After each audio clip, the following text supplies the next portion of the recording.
Hello, everyone. Welcome back. We're back. It's episode 40 of the 5 Minute Major podcast of STL, presented by Across the Board. Did you guys miss us? We missed you, man. It's been a heck of a couple months for us. Just had to take a little bit of break for life and things, and we'll explain it a little bit more in detail soon. We apologize.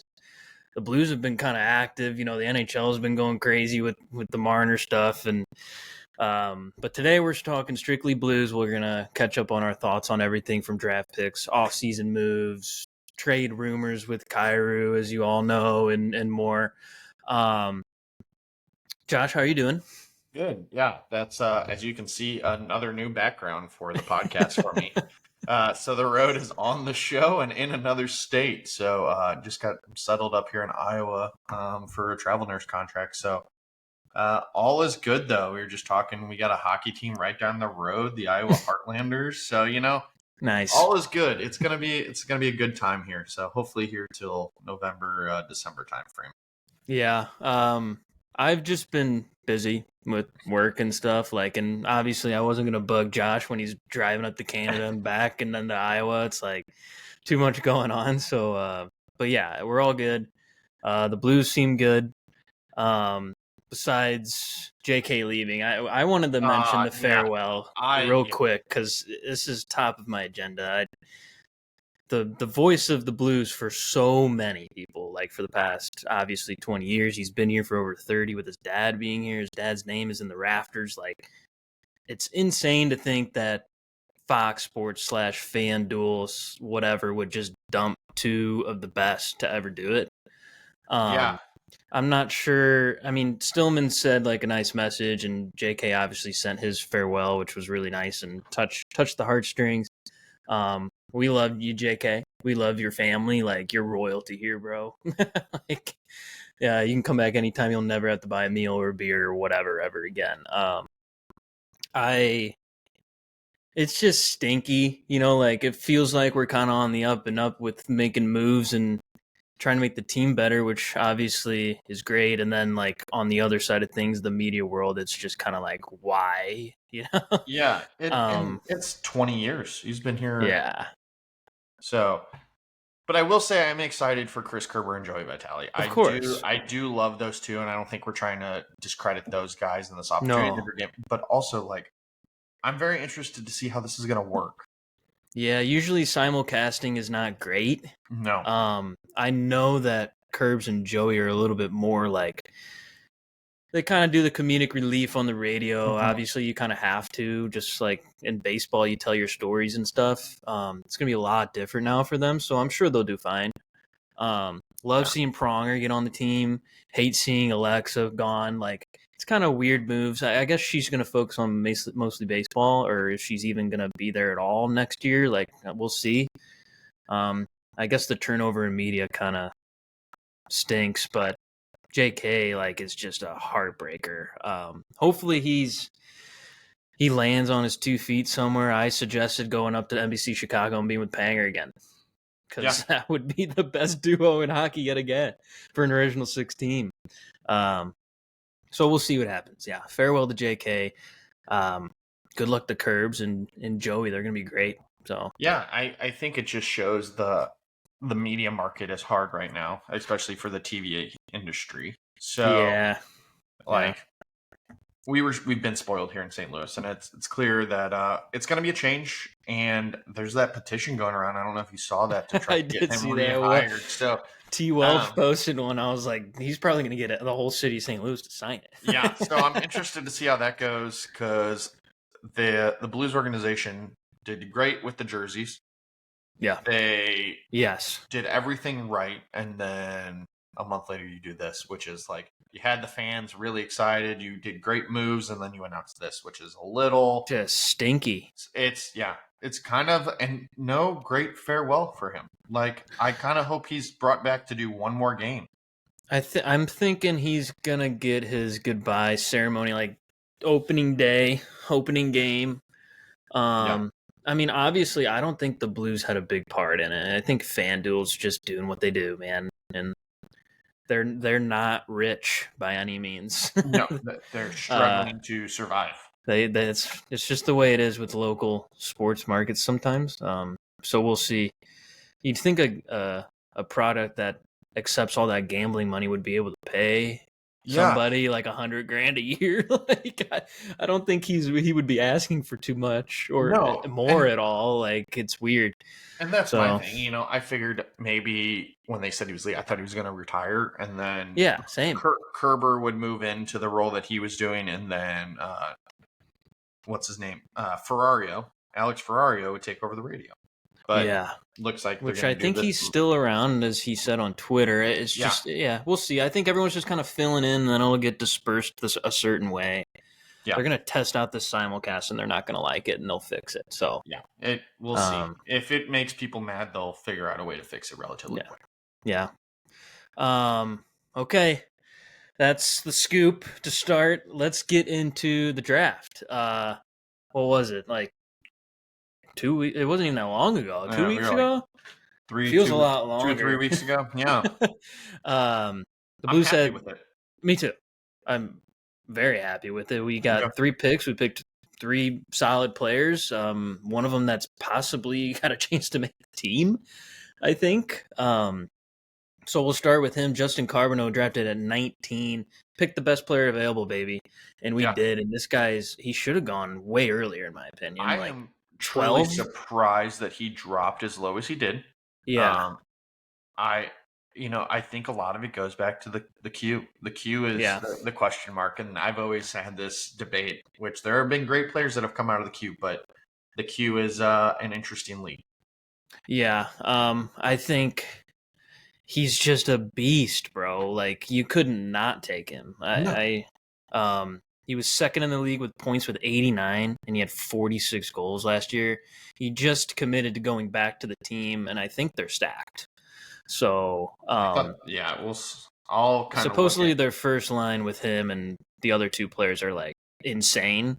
Yeah. We'll see if he stays. We'll see if he gets a little entry-level contract action with the Blues. You never know. I mean, he's a great power forward, and he has good skill. And every time I hear him talk on the radio or an interview, he's just like a matured. He's like Jake Neighbors was. Like, shows up, and he's just a good old boy and talks highly of the program and the team and the players, and he's just like says everything perfectly, and he's like ready to run through a wall, and we are too for him. So we'll see what happens with training camp and stuff. I think him and Devo might be kind of battling it out for a third line wing spot. So and I think the other thing that has to be said here is that he was flirting with the idea of going to Boston College. Yeah, weird that he didn't. I am surprised he did not go to Boston College. The only thing that I may think there is that he wasn't going to play first line minutes, and he wants tons of playing time. Probably. But I think he would have physically matured even more at Boston College. I've become more of a fan of the NCAA route than I ever thought I would, truly, because I think players are developing better as an offensive physicality game now. So we'll see, but hopefully he goes there, he gets a ton of minutes, and he just keeps doing what he did at prospect camp, because let me tell you, he was a beast and a monster and skilled out of his mind. Yeah, he was. He got everybody on board fast. Yeah. Oh, yeah. Like, St. Louis loves their blue collar, right? Like, he's just a guy that runs through everybody and scores goals. So we'll see what he can do at training camp. I'm excited for him. I think he can make the team. I honestly, I feel like we haven't had a player in a long time that I felt like could make a team out of camp. He's like an Oshie. He just plays with his heart on his sleeve, man, and he's skilled, and he can reverse check you. I love the reverse checks that he had. We'll see what happens. Next player, we didn't draft until, what is this, the fifth round? Yep. Mikhail Fyodorov. I'm guessing he's Russian. Yes, he's Russian. He was in the Russian MHL last year, as you have here. He led the team with 43 points, and he has an A on his chest. So, I mean, you can't have enough Russian players in the NHL, man. I don't know if he's going to become an NHL player, obviously, but I like it. I like it. I feel like we don't have enough like Eastern European Russian players in our organization. He's definitely going to be a guy that's going to be in between, in my opinion. Yeah. But take a few years to get to where he needs to be and then battle it out and see. Yeah. Kind of like an Alexandra. Yeah, and that's what I think. I mean, I think he could be a serviceable bottom six guy, but I think he's more of a third line guy. He has a decent shot, and he's got some skating ability, but he's rough around the edges. That was the biggest thing I took away from him in prospect camp. He has a shot. He's a little feisty, but he needs to work on his overall game, in my opinion. Yeah. So, he's a project player. Yeah. But as you see, the Blues are picking captains or assistant captains of all their teams right now. They're picking a type of person, and then the player aspect is growing and helping them. So I think that's the biggest thing right now, is that this team is looking for a quality of person, and then they, in the hopes that if you put together a good enough group of individuals, their talent together will be what wins cups, and that's what we did in 2019. Yeah, that's what we did 6 years ago. Yep. And Army's mentioned that. I mean, he's like the most transparent GM in the league. Yeah. Like, he just says it, does it, boom. Like, there's no guessing. The only time you're guessing is if he says, we're almost done with the offseason, or we're done, and then he goes out and makes a trade, and you're like, oh, I guess we weren't done. Like, he's a secretive guy, but he tells you everything he's going to do. So, I'm excited just in general. We also, the next round, in the 6th round, drafted a goaltender, Swedish, right? Yep. I believe. Played for Team Sweden. First name spelled love, pronounced Luve. I love it. I love Luve. So, played in Sweden last year, 10-9, 3.31 goals against, 8.95 save percentage. But in the 2025 World Junior Classic, or World Junior Championship, he won silver, and he was like a top 3 player on the team. Yep. So, I mean, I remember watching Sweden. I was like, they're in this game because of their goaltender. Yeah. It was fun to watch. So, and just another sneaky goaltender pick that we had to make. And that's what, leading up, I kept saying. I was like, we need a goalie. The depth in which we have goalies right now is slim to none. And I will be honest that I'm surprised that Zarankov came back in a deal. So we'll talk about some offseason moves here, but the Blues definitely still need to consider looking into adding some extra depth, in my opinion, into their goalies. Just because, yes, we have a young group, but you can never have enough goalies, in my opinion, in your organization. Yeah, agreed. Like, Pittsburgh had, like, they've always had too many goalies, and they still haven't had a great one since Fleury, right? Like, yeah. I mean, Matt Murray won him a Cub, but it was Matt Murray, you know. He had a couple good years, and that was it. Okay, well, that's a good little segue. You mentioned Zarankov. Him, Hunter Skinner, and Luff, or is it Loof? I think it's Loof. Loof, Luff, extended for an extra year, 2-way contracts at, the classic $775K AAV. Good. They're all good AHL players. Yeah, nothing bad to say about him. Loof is a guy that I'm excited about because he could be that swing guy if you need be. I think it has the ability to really. He's a higher draft pick in the past and played really good when they brought him into Springfield last year. So yeah, I'm excited to see. They did see the departure of Mackenzie McEachran down there, so he did leave to go. I forgot to mention that. Vancouver. I love Mac. Yeah, Mac's going to Vancouver with I think Sammy Blais, right? No, Blais got moved. He got moved to. I think he's in Montreal. Is he in Montreal now? I think he's over there in Montreal. Good Lord. So, good additions, but also you can see that they left some open spots down in the minors for these incoming young guys like Lindstein.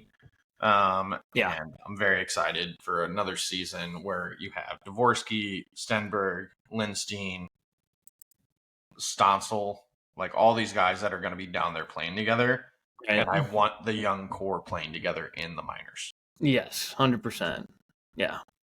It's kind of funny. I mean, obviously Blais from Quebec, so it makes sense, right?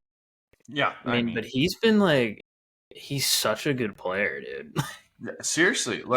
I'm looking at his stats, and he was half-point player in the NHL for the Blues, basically, when he was kind of in his prime, quote unquote. And then he went to Abbotsford and was a stud for them.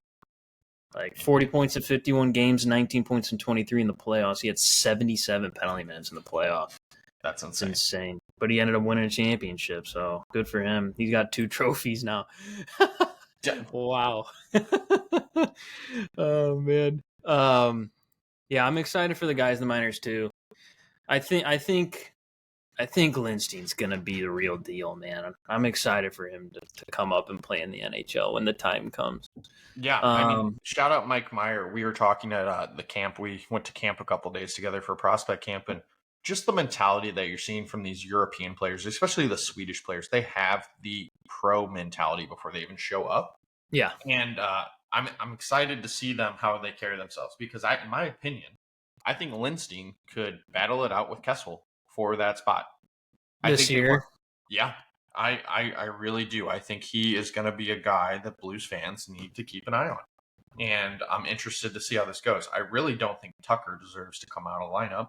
No. But I do wonder down the road if when Falk is gone, you have those potentials, what's going to happen?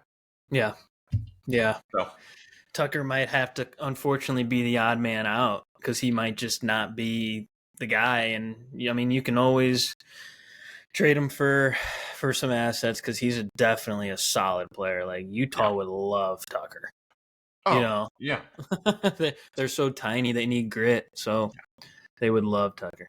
Which the crazy part is, I think a lot of these prospects that are coming in, the Springfield needs the players. I think they only have like 11 forwards on their roster right now and 5 defensemen. Yeah. So I'm interested to see how this goes. Yeah. You me got too. some talent down there and some good depth. Also, like we have to talk about some guys that I think, depending on how camp goes, they may fight for a bottom 6 or a extra forward spot, like a Koskamaki. Yeah, I agree. Yeah, So. those guys will be on the radar when training camp starts up, and we'll really be diving into Blues stuff. Okay, next thing for off-season moves. Joel Hofer extended for 2 more years at $3.4 million AAV. Deserves every penny. Great little bridge deal. Gives Benny the end of his contract, and then we'll decide from there about him. They might kind of just flip-flop contracts almost. So we'll see what happens there. I love Joel Hofer. I mean, I love him. He's still got a couple things to tweak, before he becomes an everyday goalie, obviously, but he's been so solid. Solid as all get out. I think it's just an underrated goalie tandem. I don't care if people think we're overrating them, but Bennington's the truth when the time comes every time. Seriously. And he's going to lead Canada to possibly a gold medal next year. So, I mean, just give Hofer some time with David Alexander, the Blues goaltending coach, and I mean, we have Brian Elliott there too. So it's you have a great developmental staff that is just. Yeah, I think the Blues in the Sharks have like some of the best ex players around right now. Like the Sharks have Marlowe, Thornton. They had Ryan Miller showing up for goalie. I'm like, okay. And then the Blues have like Elliott, Thorburn, D'Agostini's out there. Philip McRae. Yeah. So, I mean, kind of bringing back that old early 2000s to 2010s teams to help these guys. So that's good. Roddick Fox said he's going back to Dallas on a 3-year deal. Good for him. I mean, he probably missed it, man. He probably didn't even move his family. So he's getting what, $2 million a year? Yeah, I think he's got $2 million a year for 3 years. Yeah, so that happened. So that kind of incensed or told Army that he needed to get another depth center, and he went out and got Nick Bjugstad. He's 33 years old, signed for 2 years at $1.75 million a year. We talked about him. Yeah. I feel like no one else talked about him besides us, and I'm gonna give us the props for this. Bjugstad was probably one of the best depth forwards on the market. Yeah, 100%. He's massive too. He's 6'6". So he's massive. He can still get up and down the ice. Yeah. I mean, he let's go through his stats of last year. Kind of fell into a grinder fourth line role for Utah. 66 games, he had 19 points. He was a -2. He won 47.4% of his faceoffs. Yeah, laid 100 hits, didn't give away the puck too much. He only played 12 minutes. Yeah. And then the year before they got moved from Arizona, he played 76 games, had 22 goals, 23 assists, 45 points, was a plus 11. Like, what? It's one of his best years of his career, if not the best. And he played 17 and a half minutes, and he won 50% of his faceoffs. Like, what a steal. Yeah. He's only 33. He's got 2 more serviceable years in the third line wing or fourth line center role, and we'll get into the line predictions later. Yeah. So, I mean, in steal. comparison, I mean, Radek Faksa played 70 games for you, 5 Yeah. goals, 10 assists. He was averaging 13 minutes on the ice. The only thing that is hard to replace is he was 57% on the ice. Yeah. You can't replace that. So, like, neither of the guys we brought in center-wise are going to replace that. And, like, I think everyone has to accept that. But I think he brings some other aspects. He's a phenomenal penalty killer. Yep. He is just lights out on the penalty kill, and I'm excited to see how it goes. He's also a big body and good leader, great for the locker room. And I think that was the other thing that we were talking about pre-show was how good I think he's going to mesh with this team that grew to be very close already. So that's going to be the biggest thing. I'm very happy to see him join this team, and it should be a good addition. Yeah. Incredible pickup by Army. Just sneaky good one. Yeah. Letty, we waived him. Bye-bye $4 million. San Jose picked him up. San Jose is our friend right now. For now. They're just taking everybody's really bad contracts so they can spend the minimum amount of money on their team. So thank you, San Jose. Letty, thanks for being here for a while. He's still my favorite, steady Letty, baby. Smooth skater. He'll be pretty good in San Jose. I mean, he's just going to go play old man minutes and help the young guys out. Yeah. So I don't know if you have anything else to say about Letty. I loved Letty. Yeah. I think the contract was just a little off. I think that, and I mean, Blues fans, when we got him, the expectation was super high. We were grasping at anything for some stability on the defense, and he was that. He had a really good first season, I'd say, with the Blues, playing with Parayko, but it's been the struggle of finding who can play with Parayko and who can bring that stability, and we've had multiple guys. We had Falk play with him. You had, or not Falk, Letty, Scandella. The list goes on and on about guys that you were just trying to find that pair, and we found Cam Fowler, and that seemed to, you all know how that's gone. But I think the rumor was that he did refuse a trade to San Jose. So who knows? And I mean, guys, I get it. Who knows what we're going to get back in return for that? But we'll see how it goes. I mean, honestly, I don't blame Letty. He probably wants to win, right? Wants to retire close to home at least, which is like Minnesota, Detroit, right? So that part kind of stinks for him. But at the end of the day, he's still playing in the NHL. And he's about to get paid $4 million again, so he can't really be a beggar or a chooser right now. He'll probably sign a 1-year deal somewhere next year, or stay in San Jose. We'll see what happens there. Sorry, Letty, that we waived you, but thank you, San Jose. And here's one of the bigger ones. This was kind of like the domino effect, like the start of the offseason almost. We traded Bolduc to Montreal for Logan Mailloux. I think initial reaction was, what the bleep are we doing? We just traded a 20-goal scorer with tons of potential, and we don't have anyone to fill a spot on the wing that's worthy of it. Obviously, like I said before, Army is so transparent. He was like, we have too many wingers. We needed a right-hand shot defenseman. Mailloux, he didn't even want to get drafted when he got drafted. But we're going to give him a shot and he's got to take it now. And there you go. I'm personally excited. I didn't hate it at all. I do love Zach Bolduc. I think he's going to thrive in Montreal. It's where he should be, is Montreal, in my opinion.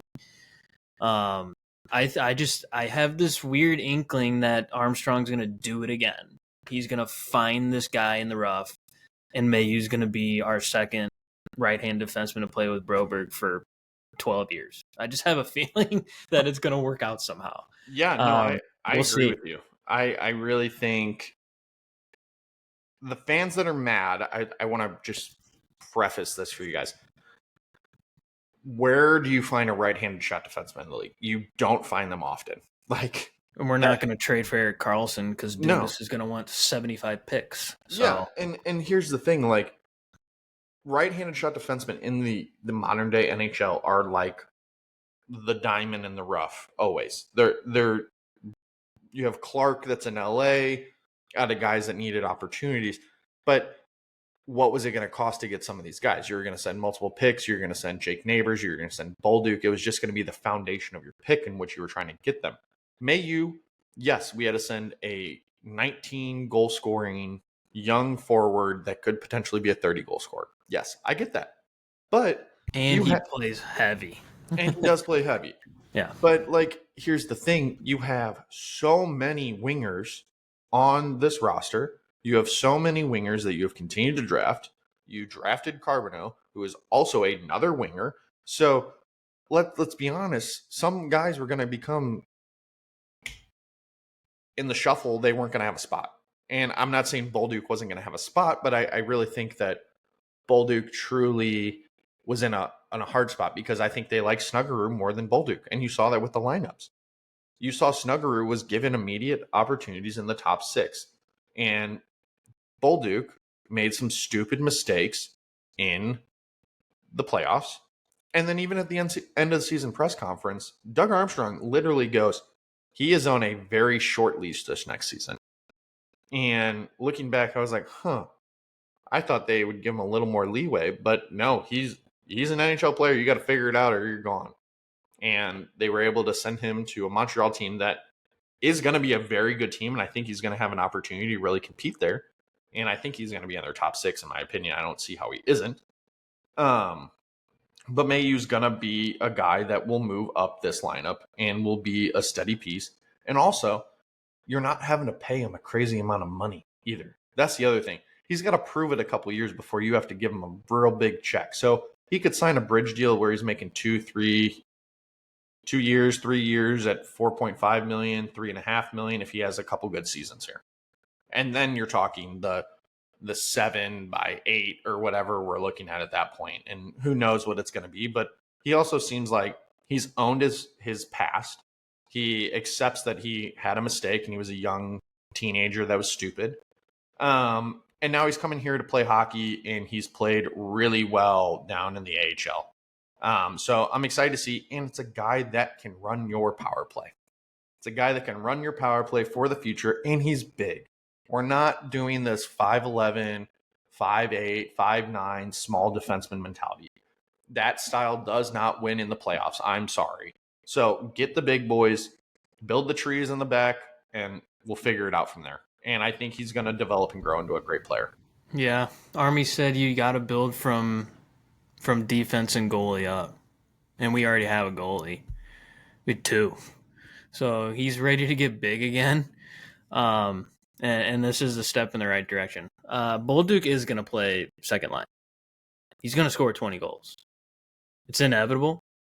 Montreal is so young, dude. They are so young. They got their experience just like the Blues. I was thinking in my head the other day that the Blues and the Canadiens are going to be competing against each other for a cup in 4 years, 3-4 years, because they keep getting that little touch of experience here and there from the playoffs. We have our veterans, on both sides. Like, we just needed something and they needed something and it worked out. It's a good old hockey trade. Let's go through Mayu's stats. And I guess I should probably mention something too about his past or whatever. Yeah. I didn't even read into it.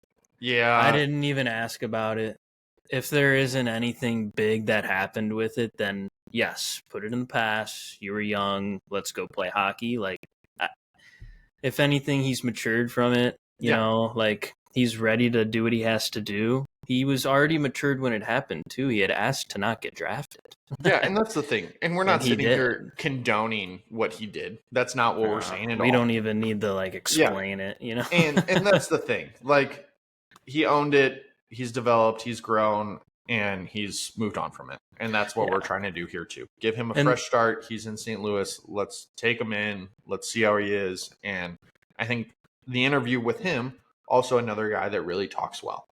And they basically said, well, we've heard you're the comparison of like an Evan Bouchard. He goes, well, I prefer more of the comparison to an Alex Pietrangelo. And if you're a Blues fan and you've watched hockey for a long time when he went to Vegas, I am very happy if we get an Alex Pietrangelo-like player again. 100%. Basically took a shot at Bouchard. Yeah, a little shot at Bouchard, but that's it's like, fine. I love offense, but I like to play D too. As we do here, we always take the shots at Edmonton because offer sheets forever and always, boys. Oh, there's going to be some people that hate on us for what we just said, Josh, and you just got to take it to the chin, you know? I know. Keep your chin tucked like Jay Swish says. Just let people get mad at stuff that they shouldn't be getting mad at because they don't know anything about it, you know? Yep. Just keep smiling and waving. This is a hockey podcast, dude. Yeah. But hey, good stats. I mean, I can run through them real quick. So he only played 7 NHL games last year. He had 2 goals, 2 assists, and was a -5. He averaged 16 minutes on ice. Okay. But the biggest thing we're pulling here is AHL stats. He was an all-star last year. Played in 63 games, had 12 goals, 21 assists. He was a +5. Also, surprisingly, he had 74 penalty minutes. So I think he dropped the mitts once or twice. So yeah. So I think for us, you're seeing he's a very offensive-minded defenseman in a way. But also, like, he was still +5. Like, he still found a way to put up a good time and good ice minutes and lead that team. And clearly he was doing something right if he was nominated into the AHL All-Star game as a very young kid. Like, 22 is young in the AHL, if we're being honest. That's a man's league of guys that are the NHL grinders that they kind of beat the crap out of each other down there in the AHL. And if you can find your way into the All-Star game and put up some decent points, you're doing pretty good. Yeah, I'm excited, dude. I think him and Tucker might be like the perfect pair on the third line.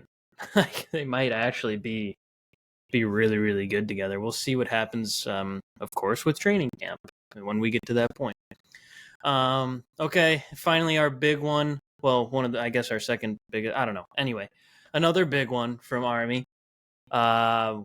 Everyone needs a second line center in the NHL, Woo! And we went out and got the best available one, 100%. On an affordable contract. I was going to say best available on the best contract. Granlund got $7 million a year. 7.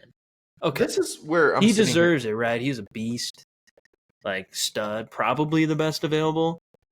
Suter's what, 29? 29. We got him on a little 2-year bridge deal at 4.125 after a career year of 25 goals and 21 assists. Also, I'm sitting here going, Vancouver couldn't pay that? That's the crazy part. That Vancouver the Canadian teams, I love making fun of them because it seems like they run so poorly.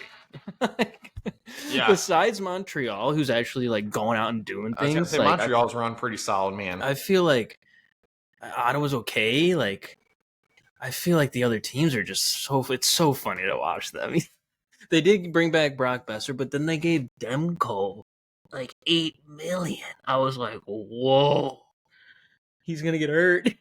Poor guy's gonna get hurt again, and they're gonna be begging for that money back.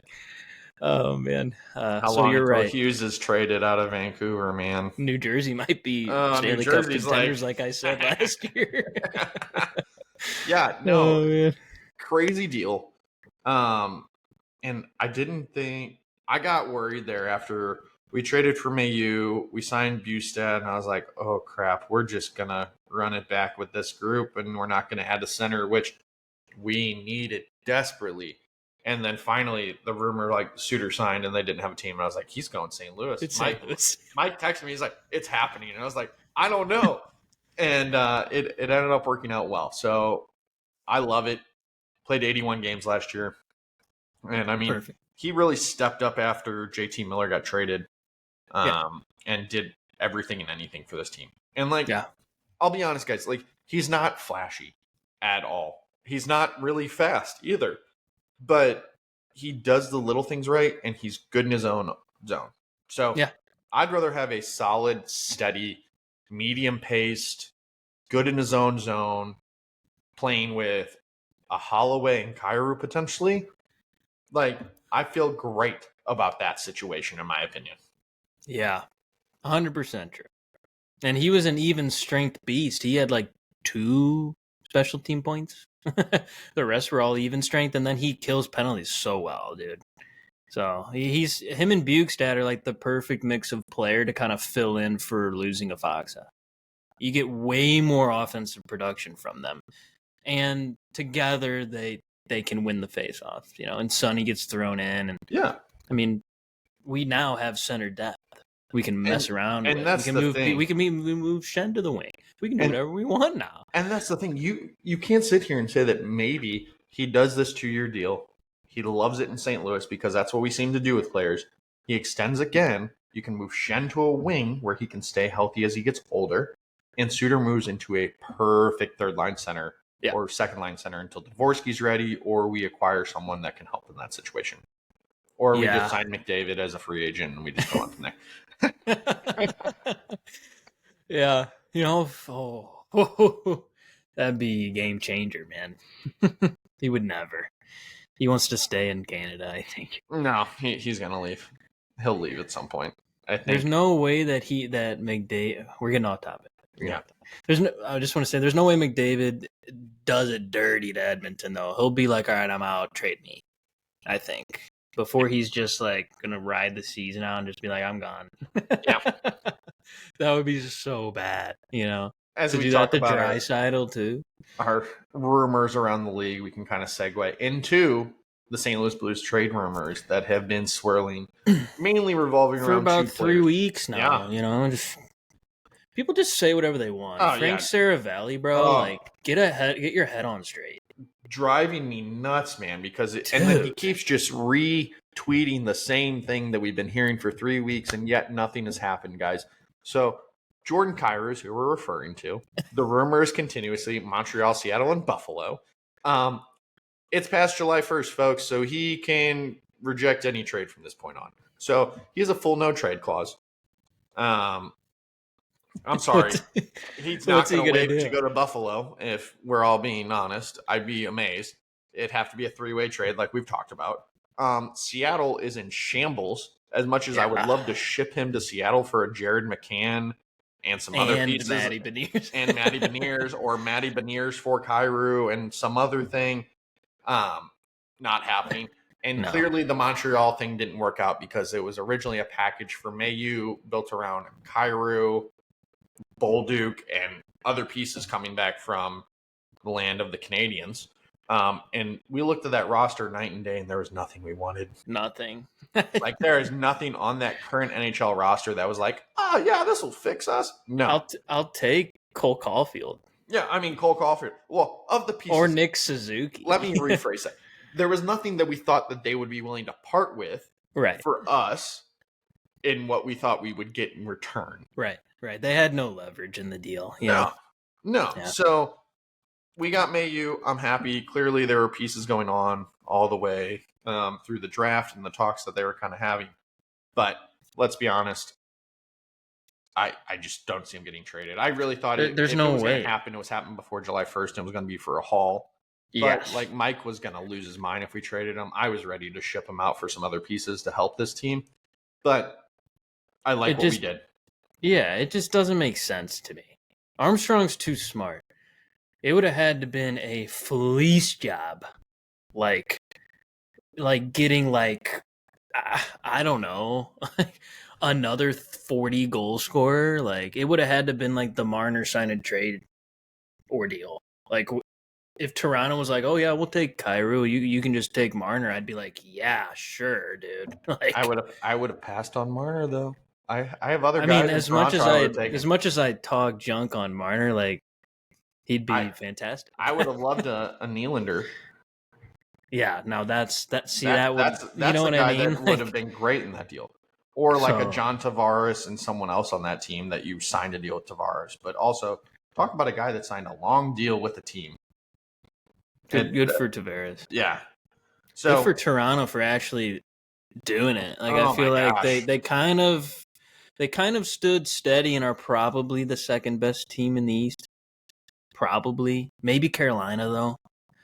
Carolina got better, like sneaky better. I guess we'll dive into other teams when the season's getting closer. As for Jordan Kyrie, you can't trade a contract that is so controlled the way it is for something that's not going to fill in the void. Like, it would have had to have been somebody better, or two people that combined to make our team better. Like, it would have had to have been a right hand shot defenseman and a second line wing scorer. So I think the rumors are funny. Like, Frank Saravalli, he should be fired for the amount of junk he's just thrown out. But I understand that you need clicks. And he probably has heard the rumors. Like Elliot Friedman, he was even tweeting it out. But Saravalli was making it seem like it was happening. Like, so. Anyways, yeah, Montreal, Seattle, and Buffalo are going to have to keep stinking. Well, I guess not Montreal, but Seattle and Buffalo are just going to have to keep stinking.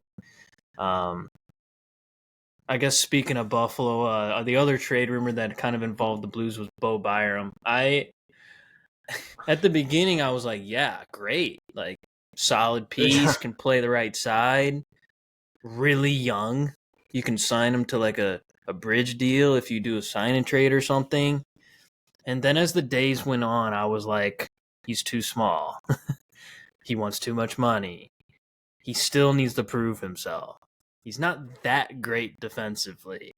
Like, I started thinking about it, and I'm like, I don't want this guy. And Buffalo was like, the rumors were like, oh, yeah, just give us Dylan Holloway, give us Jake Neighbors. I'm like, these Buffalo fans are just delusional. Kevin Adams will trade him for a first round pick and freaking Biaka Batuka. That's the trade they'll do, and you guys are gonna have to keep sucking. Sorry. I just think it's the funniest thing. Yeah, I mean, looking at bench rates, I mean, he does have phenomenal offensive upside. Yeah, he's a beast. His general contribution, he gets like a 77 rating, which is pretty good on here. Yeah. But he does not deserve north of $9 million. Good Lord. His defensive contribution they give him is like a 58%. Yeah, that's like everyone else in the league. I mean, his offense, they give him 91, which you're like, okay, cool, this is a good move. But, yeah, I mean, I don't know. Sure, it'd be great. It'd be great if you could add him to this core defenseman you're building. He's going to play first-line minutes there in Buffalo this year with Rasmus Dahlin, and he'll probably flourish. Of course. But Rasmus Dahlin is top 5 defenseman in the league. There's no way anyone who's playing with him is going to play bad.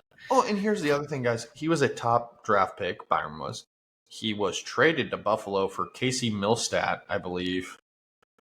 Colorado was going for broke, dude. Bad mistake. Oh, my gosh. And they made some mistakes recently. But also, like, I guess in the 2023 season, he was looking pretty phenomenal in the aspect of an all-around defenseman. And then he got the Buffalo curse where you just played subpar. But I just don't see it happens. He elected arbitration with Buffalo. I think they signed him to a 1-year deal. Yep. I would not be surprised if the Blues loop back on him and see what they're wanting for him. But agreed. I think the price that you're going to have to pay is a Jake Neighbors and more. And maybe I'm just biased because Jake Neighbors is my boy and I really love him and love his game he plays. I don't want to give up Jake Neighbors for Bowen Byram. And I know everyone on the show that listens will be like, you're an idiot. But I think Byram transfers to an average player in the playoffs, in my opinion. Jake Neighbors is the player you want on your roster in the playoffs in a series that's going to Game 7. And when you got to make that hit and your body's hurting, I'm taking Jake Neighbors. So I'm interested to see how this kind of goes. And the other thing is that I think we could have put together a heck of a package off of prospects and draft picks. Yeah. But Buffalo wanted NHL-ready roster players. And then I was out because I think Bolduc could have been a guy you could have got. And I think the other thing was the deal was for JJ Paterka. and Bowen Byram for Kyrou, and I would have been okay on that. Yeah. I think that would have been. I probably would have been okay with that, and I would have been. But I don't think we got Mayu at that point. I still think the two player. I still think Byram and Paterka just aren't playoff players. I think Paterka's a regular season merchant, and I think Utah, if they make the playoffs, they're gonna get beat to heck by another team. They don't have anybody to protect their stars. Like, if they're second wild card and they have to play, say, Vegas, like the bottom six of Vegas is just gonna run through you. Like, same with Dallas, same with Colorado, even the Blues would run through you. So, I don't know. I like Byram as a player. As I like watching him. He's dynamic. He's 6'1", believe it or not. He's actually not as small as you think. He's just an offensive defenseman, and we don't need. The fact we got Mayu makes me realize we don't need it. I mean, we're gonna be okay. I think we might actually be better this year. Surprisingly enough, I think we might get lucky and make a little tiny St. Louis Blues type run, not to the final, but win a round. But we'll see. I just trade rumors are always going to swirl around Kyrou, bro. They always will. I mean, they might die down now because he has a no trade, but people want him. People want him because he's a heck of a hockey player, and he's only got $8 million on the cap hit. So, yeah, that's it for that. Let's talk about line predictions. Now that we pretty much know who's on the team, Yeah. Obviously things can happen. You never know. But right now, here's what I got, and Josh, you can follow suit with your opinions. I have Snuggie, Thomas, Boosh. That's pretty set in stone. I agree. I have Holloway, Suter, Kyrou. Yep. I have Neighbors, Shen, Bukestad, and then I have Walker, Sonny, Torpo. I think it's versatile, though. Things can be switched around, obviously. Yep. Like, say Sonny is just dead in the water. You throw Bukestad down, scratch Sonny, throw Joseph on the third line, or you move Snuggie down to the third line. Like, you can throw things around. Yeah. For defense, it's Parayko, Fowler, Broberg, Falk, Mayu, Tucker, probably, unless Kessel steals that spot from Mayu, but I don't think it's going to happen. Yeah. So, yeah, what do you think? I don't know. Yeah, I mean, I still have the Bucci, Thomas, Snuggie, Holloway, Suter, Kyrou. Yeah. Neighbors, Shen. That wing spot's my question mark. So there's two theories in which you can take this.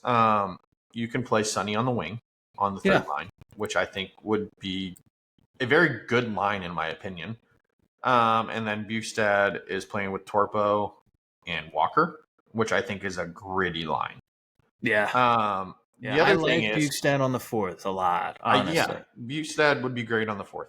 The other is Texier. And I don't see Joseph having a spot in this lineup unless he wows in camp, in my opinion. I think he's your odd man out, and we saw that in the playoffs. He's your glue guy, your locker room guy, man. He's your locker room guy, and when he has to play, he can play. He can play the center, he can play the wing, he can play defense, he can play the penalty kill. Brings a lot to the table. But also, he's overpaid for what he is right now, and that's what sucks.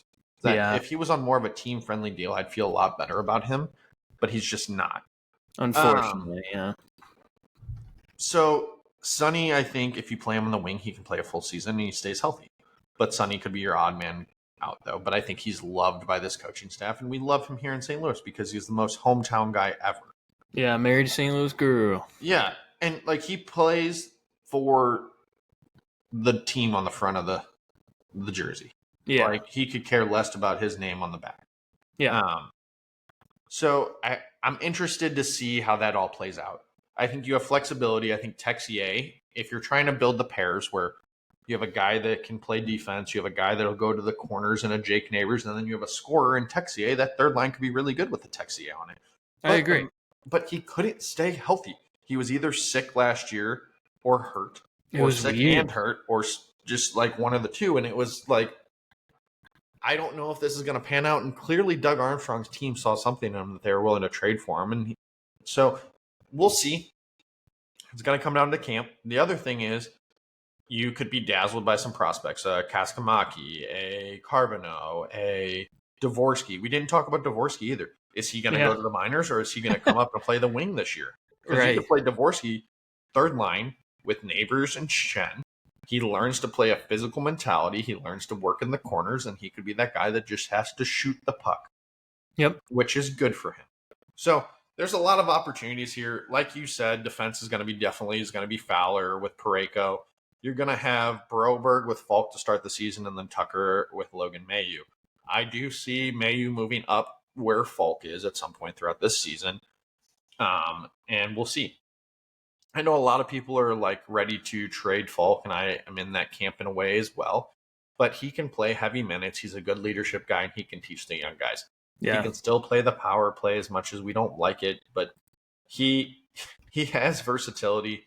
And maybe if you can cut his minutes down, he is better throughout the whole season. Yeah, I agree. We will see. Training camp, like you said, is going to be the biggest thing of it all. Yep. But there we go. You know, I mean, I love Justin Falk. I do. I got his jersey. I bought into it. I think he's definitely an overhated player. He's just old now, you know. The cap hit kind of stings. But in reality, like, you still got this guy for 2 more years, possibly, unless you trade him away, which I don't know.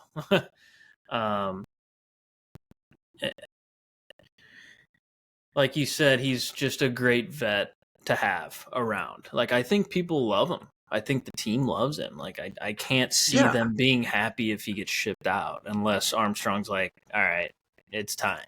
Yeah. It's another defenseman that came into a bad situation where you acquired him right around the time that Pietrangelo was leaving, so they played together like a year. But then you replaced Pietrangelo essentially with Falk and Krug, and both of those guys from that point on were just not going to live. Yeah, they were dogs because they weren't Alex Pietrangelo or Jay Bouwmeester. Right. And I'm sorry, those are unfair expectations to put on an NHL player of any caliber, in my opinion. Yep. So, they were never going to be loved as much as a lot of these players on this team because they were replacing a guy that no one wanted to leave. Right. A guy that was probably going to get a statue in front of the arena if he wouldn't have left. I think he still might. I don't know, honestly. He's top 3 defenseman all time in Blues history. I feel like Bennington's more likely to get a statue out in front of. Oh, before Petro, yes. I'm also, we'll see. I agree. But I'm looking at Falk's stats before we get into like kind of our what's next for us.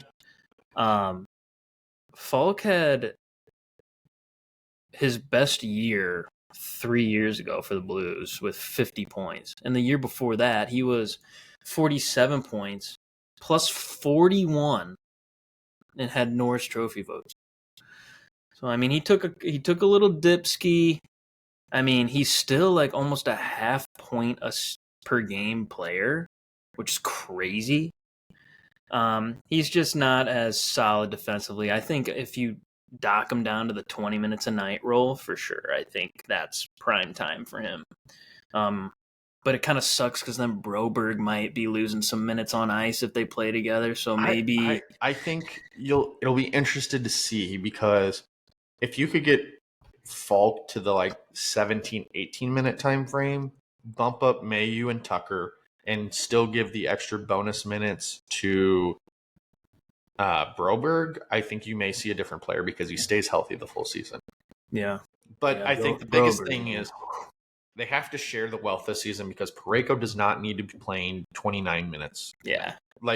Agreed. That's the biggest thing. If you want this team to succeed, the minutes have to be shared from all 6 defensemen. And also, we're still banking, and like, not to be the devil's advocate here, but like, what Fowler are you going to have next year as well? Was it the new team push, or is this the Fowler that he just needed a revitalization in his career and just needed to leave the team he was in? So that's the other thing we're going to have to wait and see, is what player does Fowler end up being? Because I think you and I both agree that we'd love to extend him if he's still that guy. Another couple of years, You can't do what you did with Leddy and what you did with a Falk, where you have them on long deals that are expensive that you're going to get angry about. And then it's the poor guy that's just taking a beating because he signed a deal when he was playing great hockey. So, Yeah. and you can't block guys either. You have Lindstein, you have Lucas Fisher, you have Buchinger, you have Johansson, you have guys that can come up and play within the next 4 to 5 years that we'll see. Yeah. It'll be interesting to see. Yeah. I think this lineup's like, you know how Army said 5% better? I think it's like 2.5% better. Yeah. I think you get more scoring in your depth for sure. Other than that, it's kind of we're banking on Snuggie being a sniper Rooney, which he is, but full season under his belt will be interesting to see. Don't like our healthy scratches too much, and really need Mayu to step up here and be a player. So we'll see Crazy what part happens. is if they could find a way to move off of Joseph, there's guys in free agency that I think would make us get to that 5% right now. Like, Imagine trading off Joseph. Fabry's made of glass, bro. I'm talking Jake Roslovic. Put Jake Roslovic. He's still there. I didn't know that. Yeah, he might be a little expensive. I think you can get him at $3 million. Be interesting. I think you can get Fabry at 3. Then you yeah. have third line 20 goals. Yeah, it's It'd be one of those interesting to things see. where it's just, did we burn a bridge when he left to go to Edmonton? I don't Or remember not where Edmonton, when he went to Detroit. Yeah. Maybe a little. Also, I like Maybe a little. a lot of people probably won't like this name, but I like Kevin LeBanc. Yeah, he's all right. Yeah. So it would be like an all right player for an all right player. Yeah. So we'll see. All right, let's talk about what's next for the pod, bud. Yeah, we got some exciting stuff coming. I have been trying to get a hold of some individuals by the names of former NHL players for interviews. I'm not telling you the name just yet. Yeah, let's not. No. So our goal this year, guys, as this kind of like our into the season episode, is to bring more former NHL players on the podcast for y'all to hear and get their take on modern day hockey. Yeah. So Mike and I, yes, we kind of ended our season with still going to have our show, but we're really prioritizing our careers, and this is a fun aspect on the side. Yeah, of course. We are still going to put everything we can into this podcast to bring some great content and some stuff that we just didn't have the ability to do last year, like NHL players, more interviews with Mike Meyer, who has become a wealth of knowledge for us. Yeah. We really are going to bring, not to say we weren't putting a good product on last year, but a better product this year with more insight to hockey from different perspectives. So we're really excited to say that we will have an NHL player series this year.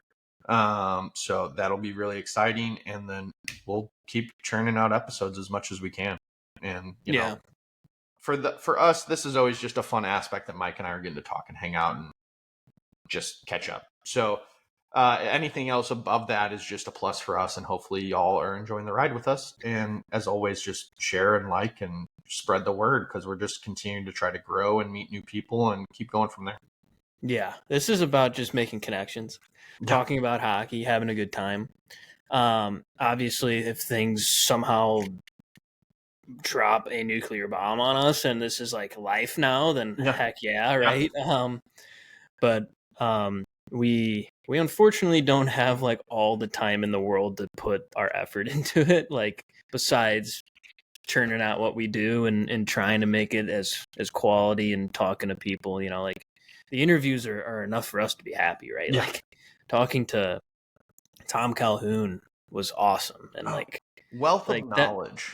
Just that stuff is really cool. We'll try and get more people like that on, and obviously we have some former NHL players lined up.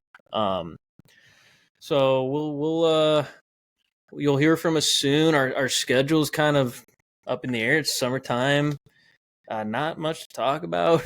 We don't really have any like past content to replay for you, so we'll be on Twitter active as we have been. We'll be on Insta posting stories, and if we go places, we'll tell you about it. And yeah, if you're happy to see us, comment and like and share with everybody. If you're not, then that's Comment, great like, too. and share. That's great too. All right, that's it for me. Yeah, we appreciate you guys. We love you guys, and thank you so much for this being on this journey. And as always, Let's go let's Blues, go baby. Blues.